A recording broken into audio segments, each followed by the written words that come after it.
Well, hello everyone. Cynthia Tomaine with Interactive Brokers, and thank you for joining today's webinar that's being brought to us or by the Singapore Exchange.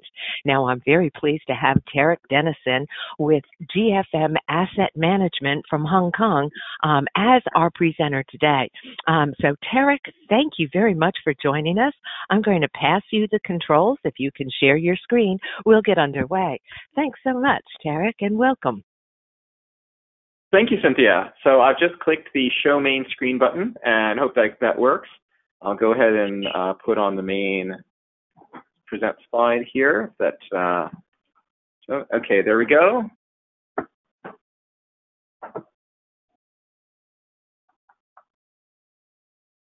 Okay, good. So welcome, everyone. I would like to thank you for registering. Tarek, if I could interrupt for just a moment, in the upper left-hand corner, could you use the slideshow? Use slideshow. There you go. There you go. And that should put it into full screen. Perfect. Is that better? Okay, excellent. Very much so. Thank you. Sorry about that. Well, again, thank you everyone for registering and logging on, and thank you for bearing with with some of the IT issues, which inevitably you would expect in a webinar, but I look forward to seeing your questions at the end of this presentation from all around the world in what is truly one of my favorite and I often feel underappreciated equity markets of the world. It's a city-state that many people love visiting, but I find not as many actually appreciate the opportunities in its stock market. We've chosen as the title for this presentation, Crazy Rich Stocks. After several presentations I've done with Singapore Exchange, I finally get the chance to talk about Singapore's own home markets, especially the MSCI Singapore Index and some of the stocks listed in there. So let's go ahead and dive right into it. First of all, starting with two disclaimers. First of all, this is our disclaimer from GFM Asset Management.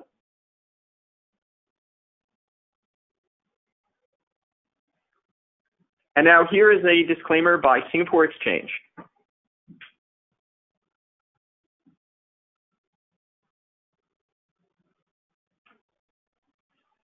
Okay, good. So with the disclaimers out of the way, I'd like to go ahead and introduce myself. Some of you may have attended some of my earlier webinars on Taiwan, on mainland China A shares, and on some of the other markets whose futures I've discussed with Singapore Exchange in terms of access products, including India. But as background, my name is Tarek Dennison. I am a Hong Kong-based certified financial planner and wealth manager.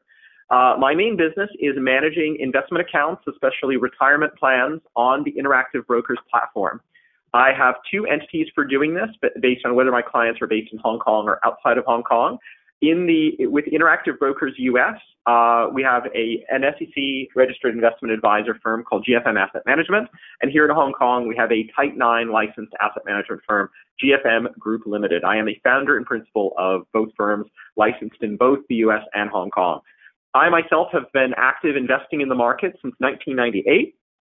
My work experience spans the German bank Commerzbank, where I worked in New York, London, and Frankfurt, Bear Stearns in New York, JP Morgan in New York, which, as you know, took over Bear Stearns in 2008. I came out to Hong Kong with the Canadian Imperial Bank of Commerce in 2010 via Toronto and London, and I've also worked with Societe Generale here in Hong Kong as well. I have a master's in financial engineering from the University of California at Berkeley, and I am a visiting professor of fixed income and alternative assets at ESSEC Business School in Singapore, which is one of the reasons that I frequently visit Singapore and get to teach at Singapore and interview CFOs of some of the companies there. I'm especially focused on the U.S.-Asia corridor and many of the tax treaties and trade agreements going on between the U.S. and China, U.S. and Singapore, U.S. and Japan. And most of my clients, therefore, are on one side or other of the Pacific, either Asia residents interested in investing in the U.S. or U.S. residents interested in investing in Asia. As mentioned, I'm an IFPHK, Hong Kong Certified Financial Planner, and my book, if you would like the chance to look it up, is over there on the lower right-hand corner. It's titled Invest Outside the Box. If you Google that, you will find my 11-chapter, 300-page guide to understanding different asset classes and strategies across global markets. I would very much look forward to any feedback if you get the chance to read that book and hopefully learn something that you didn't otherwise know. So enough about me.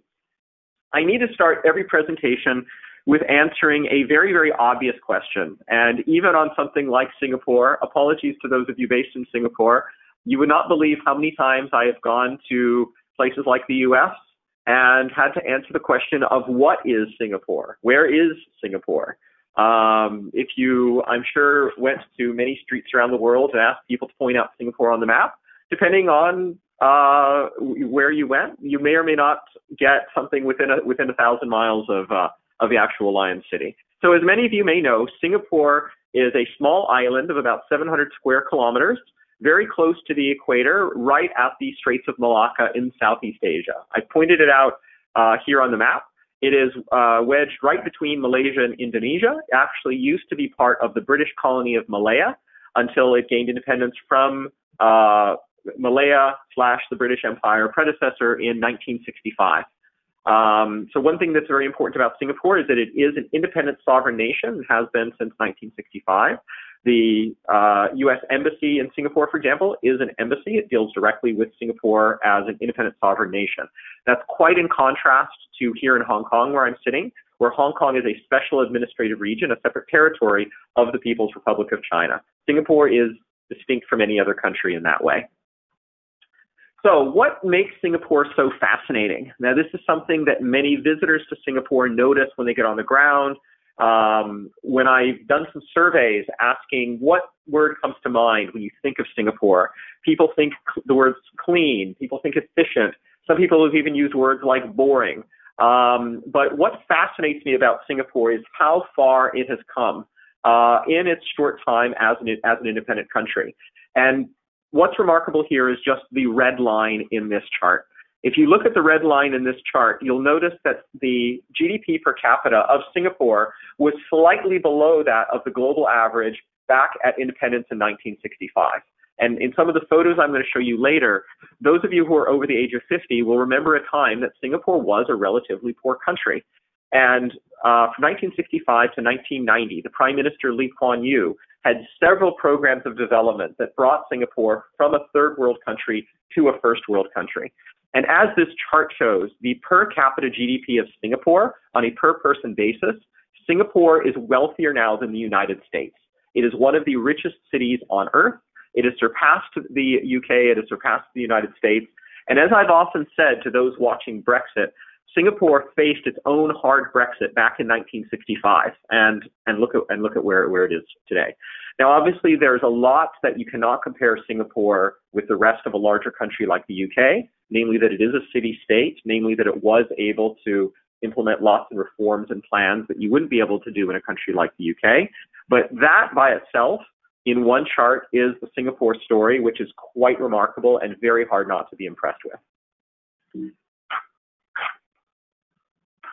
Now, if we look at some photos, one of the things I like looking at is I like looking at some old photos of the history of Singapore about this development that go a little bit deeper than that chart that I just mentioned.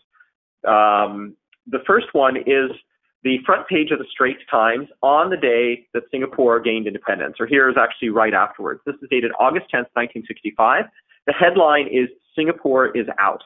And if you look for video clips and so on in this era, you'll notice Lee Kuan Yew was not excited about this. The announcement of independence actually came with tears and fear rather than with excitement at the time. That one was from the Wall Street Journal in 1965. Here's another photo from the early independence days of Singapore. This is Lee Kuan Yew going out to what the streets of Singapore used to look like, with laundry hanging outside. You can see the rickshaws and other things, which, again, you would be hard-pressed to find outside some touristy vestige areas of Singapore. If you look at what Singapore looks like now, this was a photo I took there on Marina Bay 2 months ago. And you can look at several videos on YouTube of what Marina Bay looked like even in the early 1980s. That's the level of development that we're talking about there. Again, with the rule of law, with a level of efficiency, with level of capital freedoms that you don't see in a lot of other countries with the same levels of growth. Now, one other thing that I mentioned recently on Twitter and has surprised a lot of people when I mention it, especially around the topic of Brexit, is what has happened to the Singapore dollar as a currency since independence in 1965. Now, this chart, I believe, says 1,000 words, just as much as the earlier chart on GDP per capita. This shows the exchange rate of the Singapore dollar versus the US dollar compared with the British pound versus the US dollar over the past 54 years, from 1965 independence to 2019. This data is from the Bank of International Settlements, and roughly in that time, the Singapore dollar has more than doubled in value against the US dollar, while the British pound has lost about half of its value versus the US dollar. In other words, in British pound terms, the Singapore dollar has quadrupled in value since Singapore's independence from the British Empire. Now, you can put whatever you want to, whatever explanation and so on there, but that is what it says in the currency exchange rate in its own right. There's something worth saying about the Singapore currency and how I often describe it in a category of currency appreciators. If you followed my earlier presentations on currencies, you'll know that I've talked about the Singapore dollar in the same category as the Japanese yen and the Swiss franc, where in my lifetime they have largely appreciated over long periods of time. And the reason is just how their populations approach savings and how their central banks manage their currency and manage monetary policy. The Singapore dollar is managed to minimize its trading fluctuations versus major trading partners. If you look at how the Singapore dollar fluctuates against the US dollar, against the euro, or against the yen, you'll notice it moves less against any of those other major currencies, and those other major currencies move against each other. That's done deliberately because Singapore is dependent very heavily on trade. Now, also as Singapore has developed, the MAS, the Monetary Authority of Singapore, has managed its currency, has used its currency as a tool for managing the economy. When you hear about the Federal Reserve in the U.S. tightening monetary policy, it does it by raising interest rates. On the other hand, the Monetary Authority of Singapore tends to tighten its monetary policy by letting the Singapore dollar strengthen and loosens monetary policy by letting the Singapore dollar weaken. It's just simply another monetary policy tool they can manage. But as you can see, the Singapore economy has been doing quite well, and so in my lifetime, the Singapore dollar has been allowed to strengthen, again, alongside the Japanese yen and Swiss franc. This is, of course, in stark contrast with, say, the renminbi, the Indian rupee, and other currencies, which have lost large percentage of their values in my lifetime. Now, the title of today's presentation is not Crazy Rich Currencies or Crazy Rich Economies, but it's Crazy Rich Stocks. So getting further into our topic, I feel it important to actually compare the performance of Singapore stocks with other major stock markets that we could be looking at. And here, I want to compare the MSCI benchmark indices of Singapore, Hong Kong, and the UK against the benchmark of the United States, which instead of the MSCI US, in this case, I am using the S&P 500.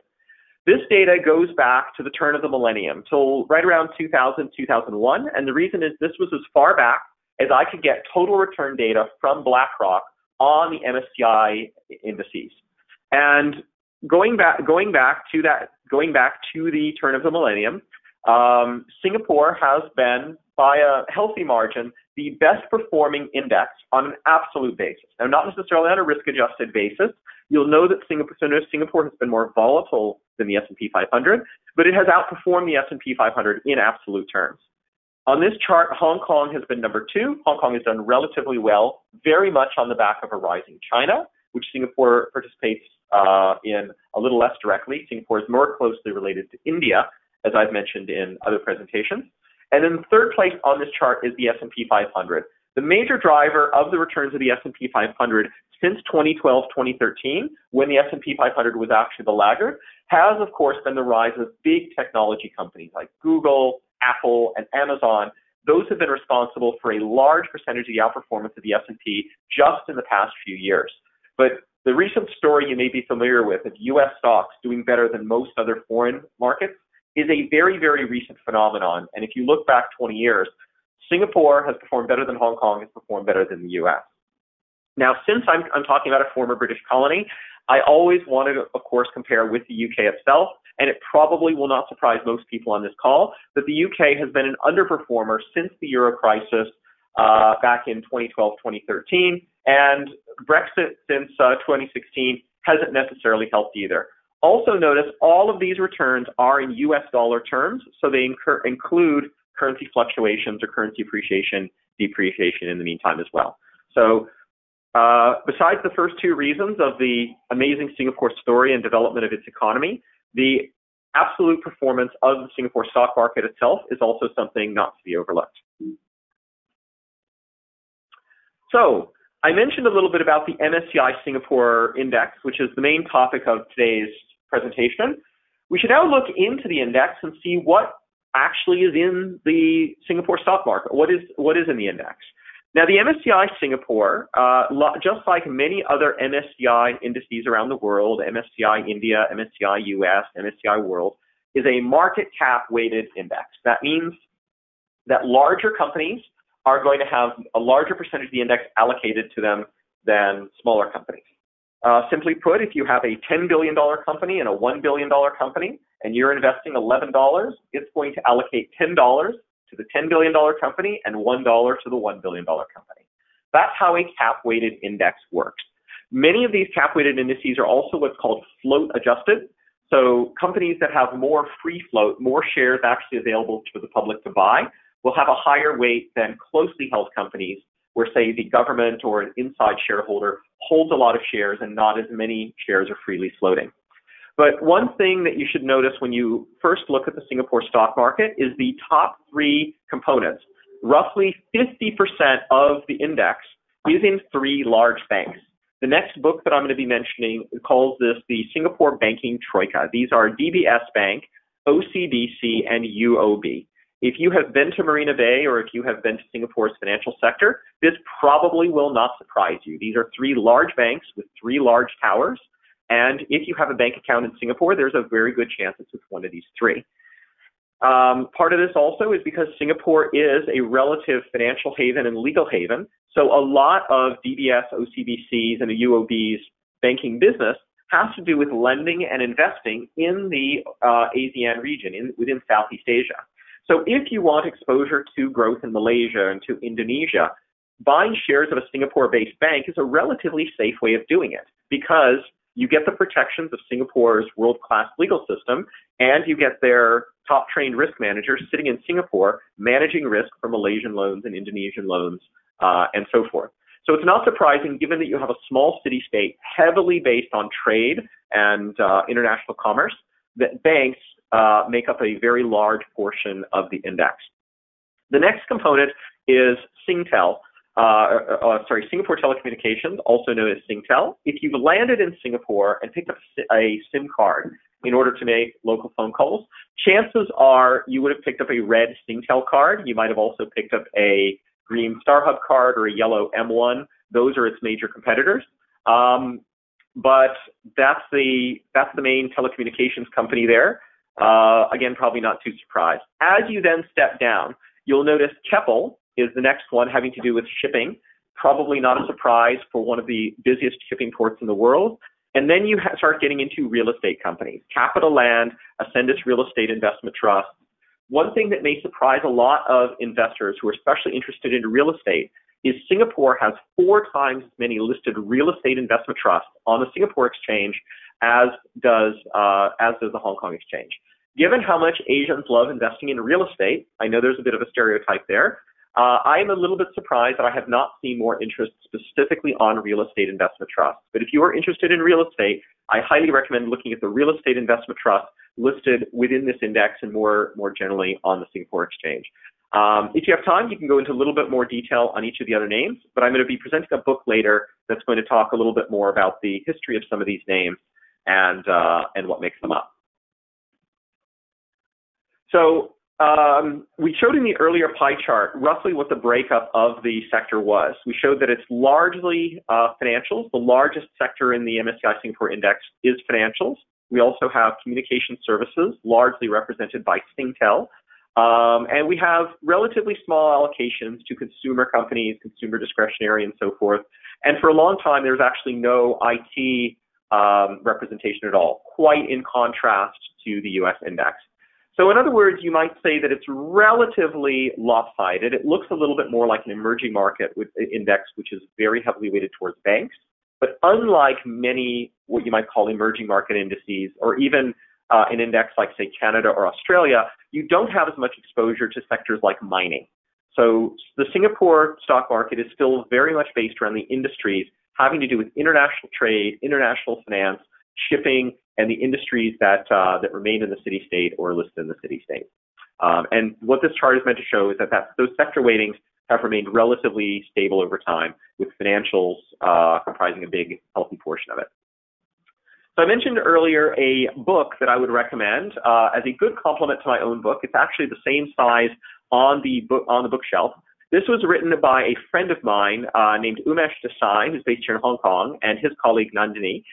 The book is called The Singapore Blue Chips. It's a relatively easy read, and it basically goes through the history of 30 Singapore-listed blue chip companies. The reason I recommend this is that Nandini and Umesh specifically go through the history of some of these companies. So, for example, they will explain the background of Keppel, how it was founded, bits about its business, and about how it works. As a shortcut, or perhaps as an introduction to reading the annual reports of each of these individual companies, I highly recommend this book as kind of an easy history lesson in the background of some of these companies, where OCBC came from, where ComfortDelGro is positioned in the age of Uber, and so forth. One of the things I like about this one is the reference to 3 specific acronyms in the introduction, which I found quite funny and definitely worth mentioning here, saying that when Umesh was about to start writing the book, he was asked why he would want to write about Singapore blue chips, because aren't Singapore stocks simply one of these 3 categories: MNCs, GLCs, and PLCs? And not to spoil anything in the book, but these mean multinational corporations, government-linked companies, and poor local companies. That's what these 3 acronyms were referred to in the beginning of the book. But as you can see, if you go into it or start looking into the Singapore stock market itself, these acronyms, just like the word boring, are all kind of tongue-in-cheek. Really, there are lots of fascinating stories and fascinating businesses you find if you want to look into the individual stories of individual Singapore-listed companies. So one of the other things that I would like to thank the Singapore Exchange for is that they have done a pretty nice update to their website.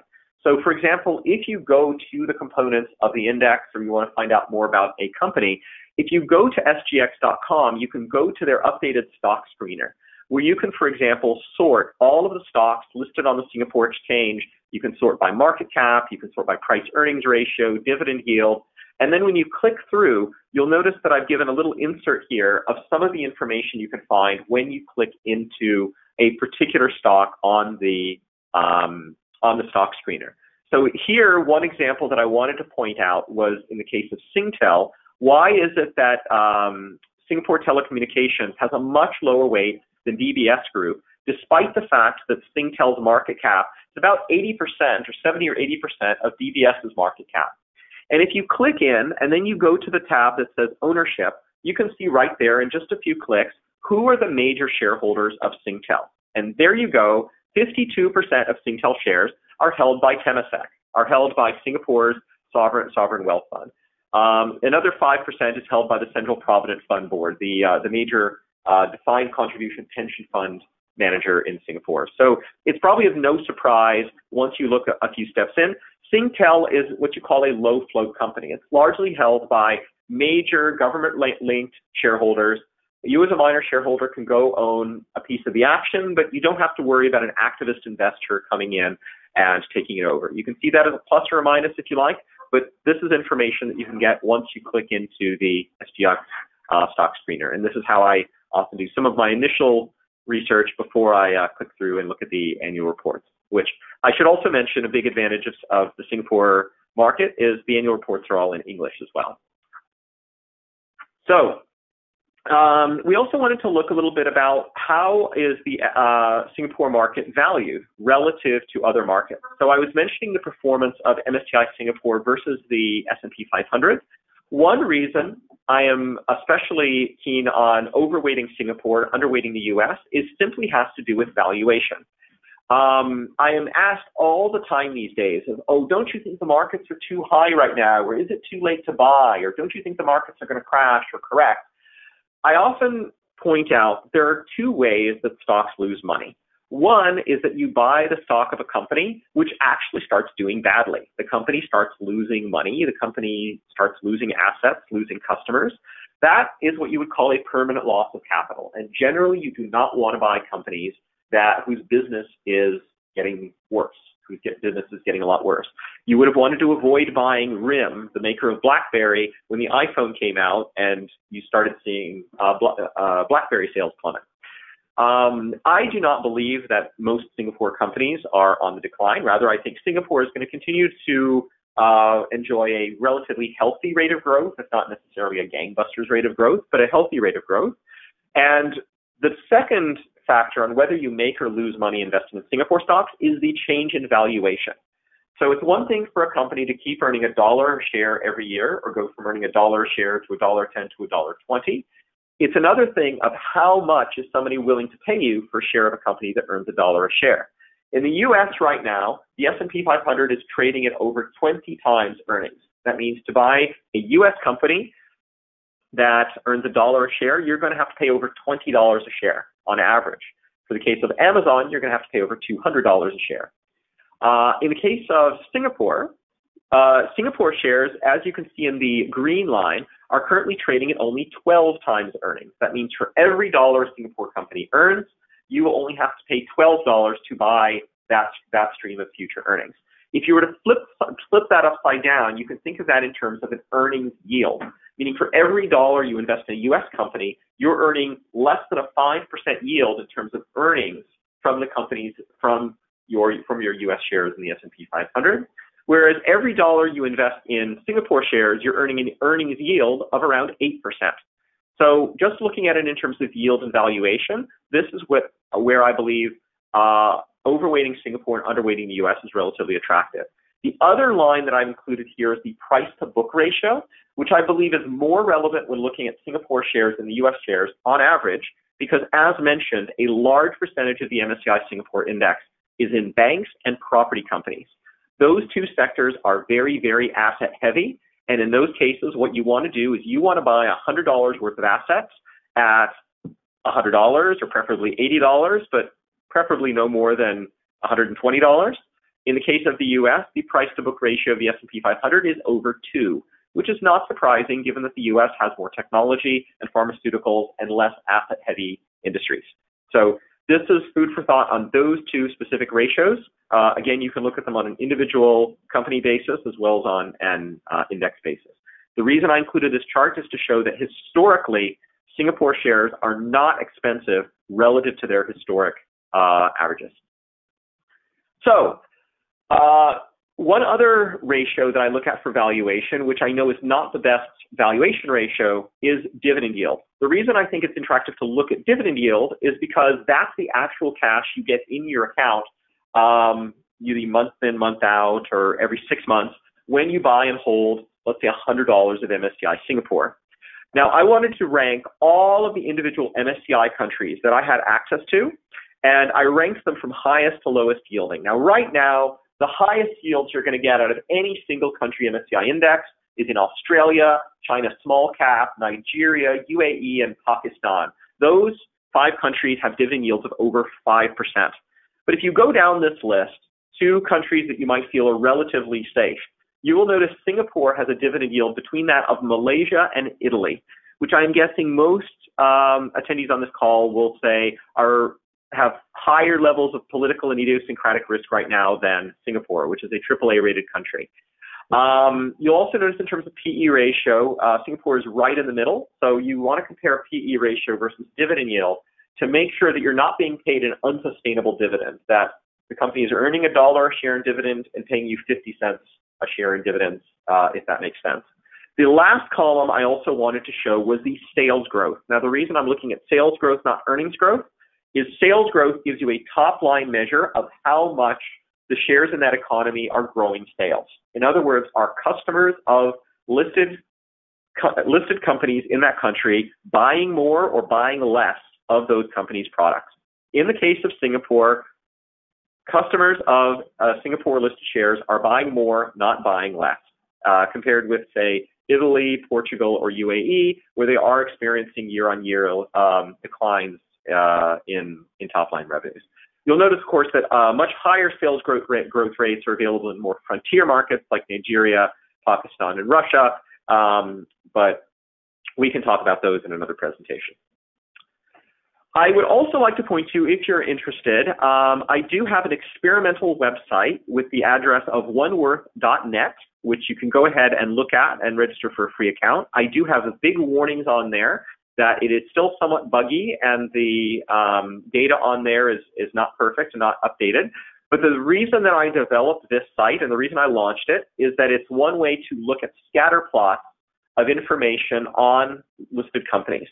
So for example, if you go to the menu on the left at oneworth.net and you click by exchange and you click SGX, you will get a scatter plot of SGX listed companies where the size of the bubble tells you the size of the company. So the biggest bubbles here are the largest SGX listed companies.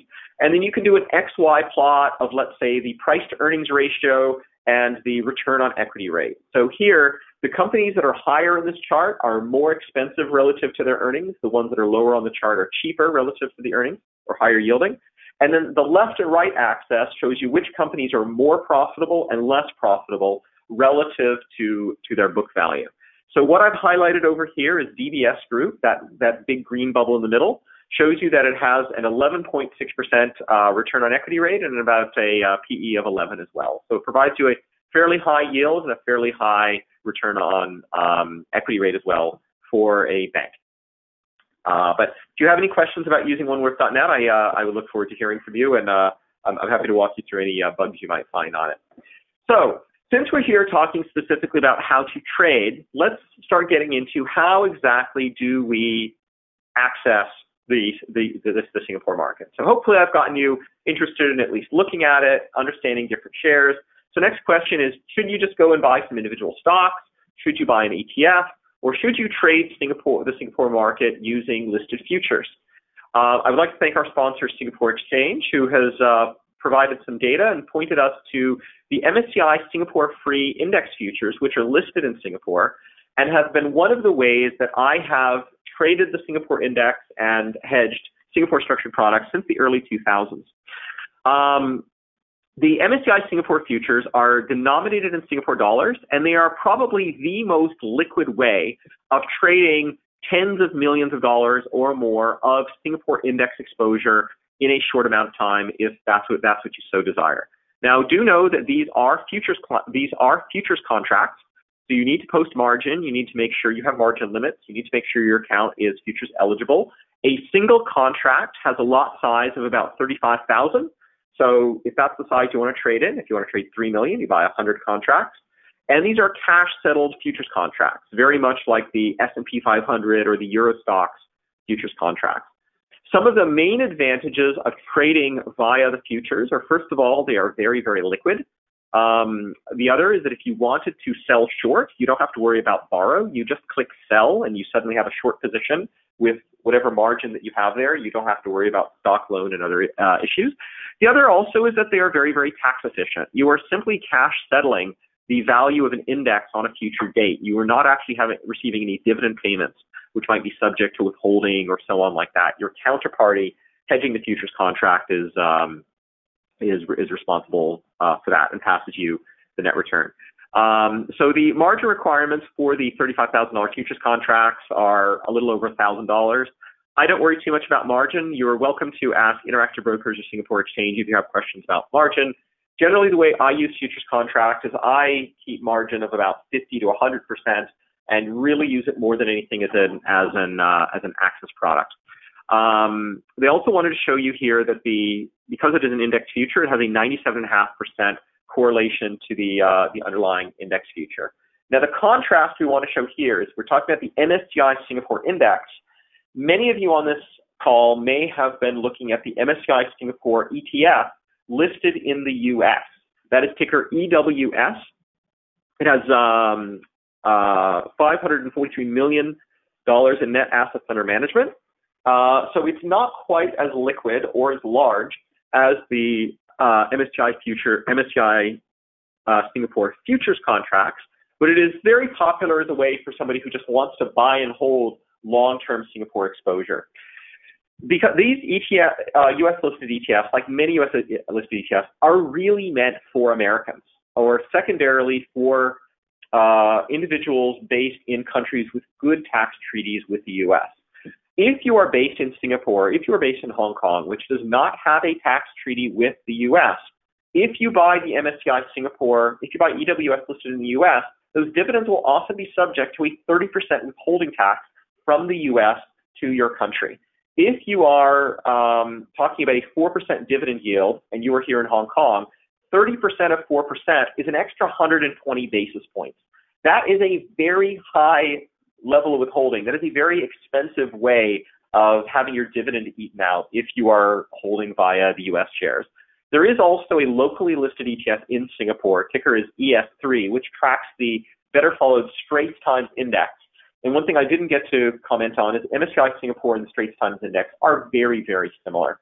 But really, if you're looking for liquidity and you're looking for what global, world-class pension fund managers and institutional investors use, the index is MSCI Singapore, and these are the two main ways that you've traded it based on what type of account you have, your tax situation, and whether you want to go long or short. So we are also here with Interactive Brokers, and I wanted to show some sample screenshots of what one of these trades look like if you wanted to buy these shares on Interactive Brokers. So here I have a sample screenshot from one of the accounts that I manage where I buy 1,000 shares of EWS in US dollars on the Interactive Brokers platform. And this shouldn't surprise anyone here. You look on the screen, you see a bid and an ask. The reason the bid and the ask are so wide is that I did this during Hong Kong hours. I did this when the US market was closed. I basically was placing an overnight limit order, and you can see my limit price was below the current bid and below the last close. I'm not really in a hurry to buy these in this particular account. I'm basically putting this order here so that if the index falls by another 5%, I'll pick up another 1,000 shares. But if you want to look at margin impact, and if you want to look at roughly what the lot sizes and commission rates you're talking about, this shows you roughly how much it will cost to buy 1,000 shares of EWS on the Interactive Brokers platform. Now, by comparison, here's what a trade looks like of selling one contract of the MSCI Singapore futures contract, the STIMSCI, as I probably should have mentioned it.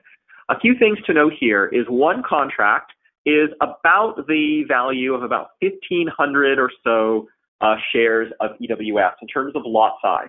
But you will notice that the commission is lower, which is not surprising. Trading a futures contract usually costs less than trading the same value of stocks, which is why it tends to be a little bit more valuable for traders.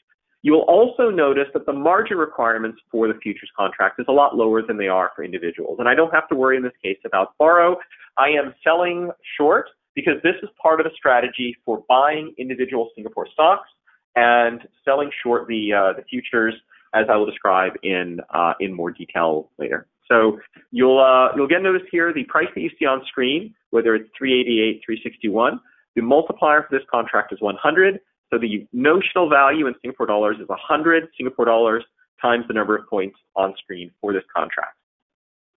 So let's talk about some trade ideas. The trade idea that I first mentioned, which tends to be the same pattern of trade idea that I tend to look at for many of these other futures markets, is I would like to go into some of the stocks that I mentioned earlier and build my own portfolio of Singapore listed shares. Maybe I do not believe in having such a high weighting to banks or to property. Maybe I found a few specific healthcare companies, many of which are listed in the Singapore Exchange. I want to buy that portfolio of healthcare companies, but I want to hedge out my exposure to the overall Singapore market going up and down. So the strategy, quite simply, is that I take a long position in an individually selected portfolio of Singapore listed stocks, and I hedge by selling short the MSCI Singapore, aka STIMSCI, aka SSG futures contracts. The drivers for this trade is relative value. I'm basically expecting that the smaller cap or non-bank individual companies that I select as a portfolio are going to perform better than the overall index versus the very bank-heavy index and other components of the large cap index. And on the short side, what the futures contract provides me in this case is a beta hedge of the overall Singapore market. So if you can familiar with the terms alpha and beta, what I'm trying to do is I'm trying to isolate the alpha of my trade and I'm trying to hedge out all of the beta risk. Now, what's the risk of doing this kind of long-short trade? Basically, if I'm doing a cap-weighted index, unless I'm doing even more concentrated in large caps, I have the risk that the stocks that I buy might underperform the index. Of course, if they do, then I'm not going to make as much money on the short position of my futures, or I could even lose money there, and I could lose money on my longs. That's the worst of both worlds for any long-short equity manager, and it's just as true here when you're doing it with futures. The flip side of the outperformance, or one part of the outperformance, is that if I have any single stock risk on the long side of my portfolio. If you've been following, there is a story going around, which I will not mention the name of, but it was on Bloomberg today, of a Singapore-listed company which recently has been running into severe financial problems. So if you had bought shares of that company, you would obviously not be doing well being long that versus the index in that case. But that's where you're going to be facing single stock risk whenever you pick single stocks and bet against the index. The other thing to worry about is dividend carry. So as mentioned, the MSCI Singapore Index does have a relatively high dividend yield of around 4%. If you sell short the index, you will see that every time you roll the futures contracts into the following months. In other words, once the June contract comes due and you have to get out of June and go into September, you will notice the September futures are cheaper than the June futures. That's not because anyone thinks that the index is going to go down, but it's purely because the dividend yield of the MSCI Singapore Index is higher than Singapore dollar interest rates. So in other words, if you hold the futures contracts, you're going to expect to earn the dividend yield on the index. If you are shorting the index, you are naturally going to have to pay out that dividend yield to whoever's buying the index futures from you. Strategy number 2. Let's say, for example, you don't want to pick individual stocks in Singapore. Instead, you are, let's say, a foreign investor. You don't want to have to deal with tax withholding or rolling or dividend taxes or so on like that. You simply want to buy and roll a long-term position, a long-term allocation in the Singapore market. And maybe you find futures are a more efficient way of doing that for liquidity reasons or for collateral reasons than using an ETF. So what are some of the drivers here? As mentioned in the earlier one, when it comes time to sell June and buy September, based on the current dividend yield and current interest rates, the September futures contracts are going to be cheaper because of that dividend yield. So you are going to earn the dividend through that roll, through that difference between 1 month futures contract and the next futures contract. You're going to earn it without actually any cash flow of dividends coming to you, and so without any explicit withholding tax. You can compare this in many ways to the accumulating shares of many ETFs that you might see in non-US markets. So if you're listening from the US, don't worry about this. In London and other markets, you have accumulating shares of ETFs where instead of paying out dividends, they simply take the dividends and reinvest it and buy more and more of the index inside the fund. That's effectively what you get to do if you buy and roll the futures contract. Now, the disadvantage of this strategy is that you must roll these futures quarterly. If you just are looking to have a long-term passive exposure to Singapore, this is not the same as just buying the index and waiting. Every quarter you have to roll and maintain your position. But one advantage of this is that if you are mostly, a US dollar or euro or yen-based investor, you don't have to convert your whole allocation into Singapore dollars. You are basically getting exposure to the Singapore dollar index by only putting a small margin in Singapore dollars and keeping the rest of your collateral in whatever your base currency is. We've discussed this most extensively when talking about Japan, but this is true in reverse if you are a yen or a dollar-based investor using the futures to access the Singapore market. Well, this concludes the presentation, the lecture part of the presentation so far. I hope at least it was useful and that for most of you, you learned at least something new about the Singapore stock market, the MSCI Singapore Index, and more specifically about how to trade it, either using futures or using the ETF. I would now like to open the floor to questions, and I will go down first to any questions that I see on the question chat here.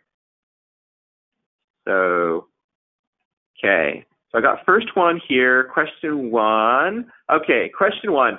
Given the ongoing trade negotiation between the U.S. and China, coupled with the evidenced global slowdown in the past quarter, how would you think the Singapore economy would perform in such an environment over the next 1 to 3 year time horizon?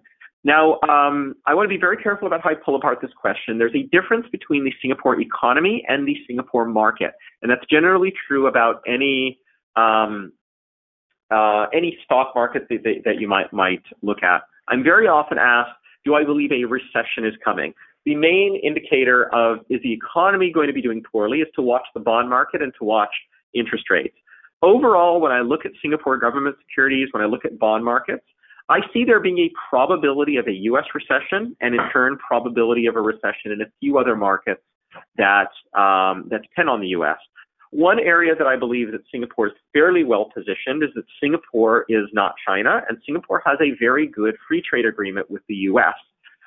Much of the trade still within Asia still has to go through the Straits of Malacca, and I believe Singapore is very well positioned for that and is very well positioned as a legal haven and a tax haven for many of the countries in the region. So given that, I believe the Singapore economy is fairly robust and may be exposed to a somewhat mild recession if you see, let's say, a major U.S. recession or a major trade war, but I do not see that as a major risk. And more importantly, I think as an investor in Singapore shares, Singapore stocks at a PE of 12 are already to some extent priced for a recession. So even if a recession happens, I believe that the shares are priced so that you would still get a moderately good return.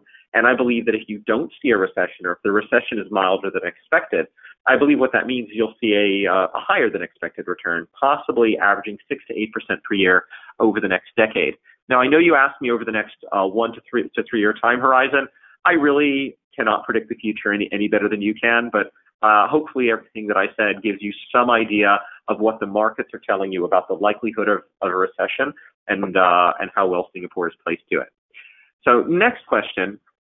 In a long-short setup, if we were to long the Singapore equity market via an ETF or futures, what would be the counterpart within ASEAN or Asia for the short side? So a time horizon of 1 to 3 years.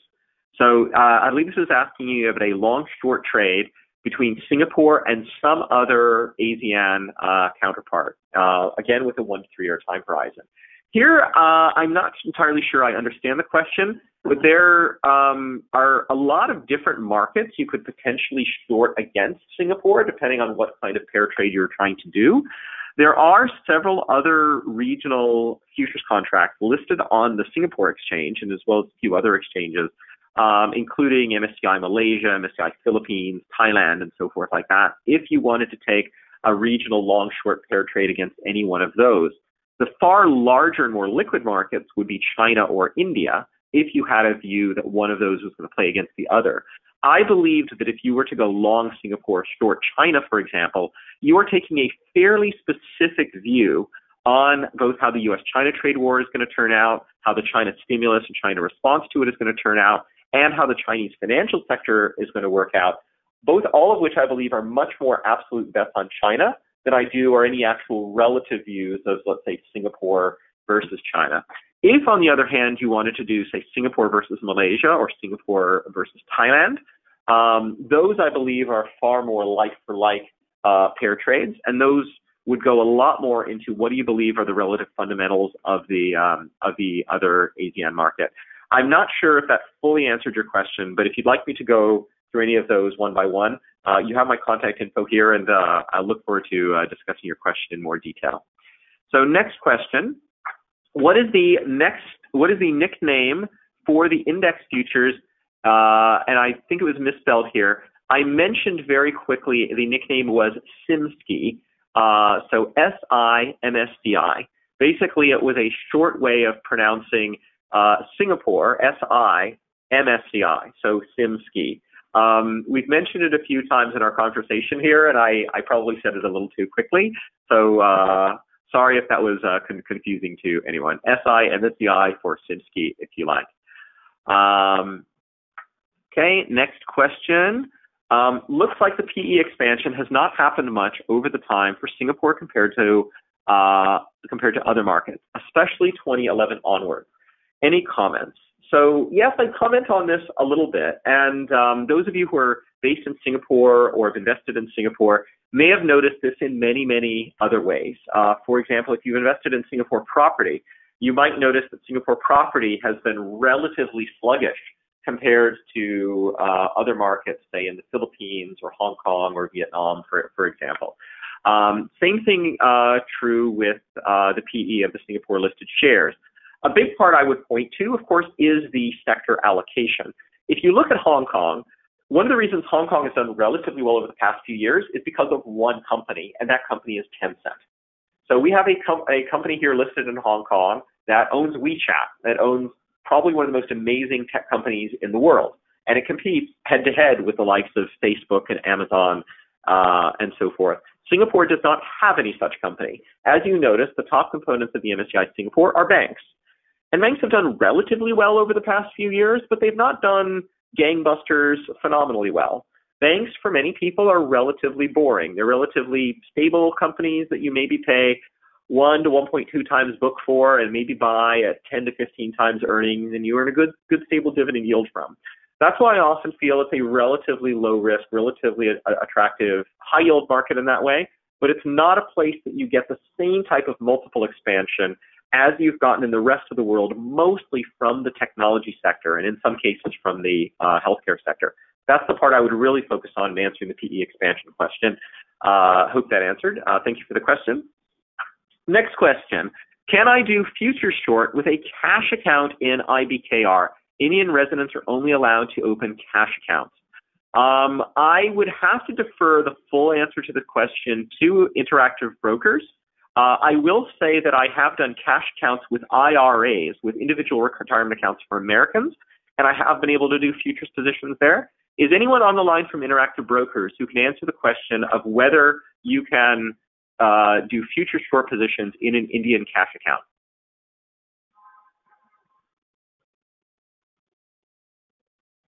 Okay, I will assume that we might get an answer from Interactive Brokers later.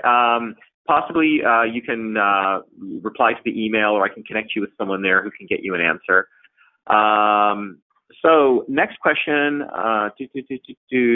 Okay, the next question sounds a little bit more like a personal question. These are the questions that I've seen online here. If you haven't had the chance to ask your question here, or if you would rather answer one-on-one, I have posted my my contact info here, my WeChat, my website, and my phone number if you prefer WhatsApp.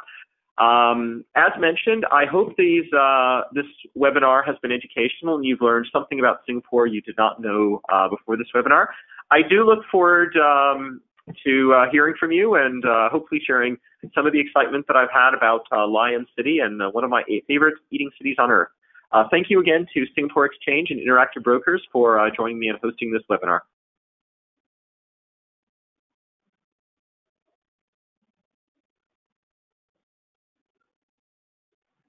Hello, Cynthia, are you there?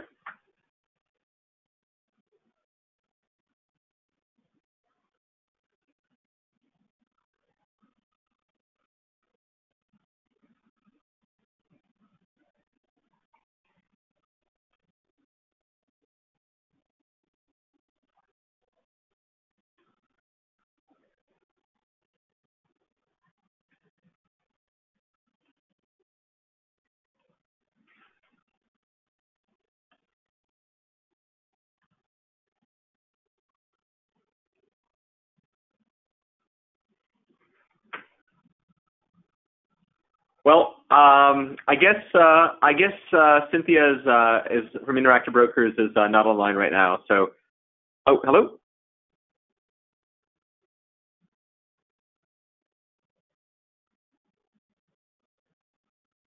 Hello, Cynthia, are you there?